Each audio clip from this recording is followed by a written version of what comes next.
السلام علیکم ورحمۃ اللہ وبرکاتہ۔ سامعین، مدرسہ جامعہ اشاعت العلوم عقل کنواں، وہاں سے ایک افسوسناک خبر نکل کر سامنے آ رہی ہے کہ مدرسہ کے بانی و محتمم حضرت مولانا غلام محمد وستانوی حفظہ اللہ تقریباً ایک ہفتہ سے بیمار ہیں اور اس وقت بمبئی کے ایک ہسپتال یعنی سیفی ہسپتال میں زیر علاج ہیں۔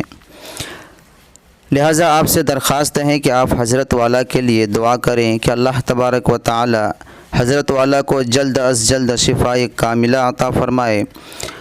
اور اگر آپ کسی مسجد یا مدرسے میں خدمت انجام دے رہے ہیں تو آپ نماز کے بعد اعلان کریں یا اعلان کروائیں کہ حضرت والا کے لیے دعا کریں، نہ جانے اللہ کس کی دعا قبول کر لے اور اللہ حضرت والا کو شفا عطا فرما دے۔ السلام علیکم ورحمۃ اللہ وبرکاتہ۔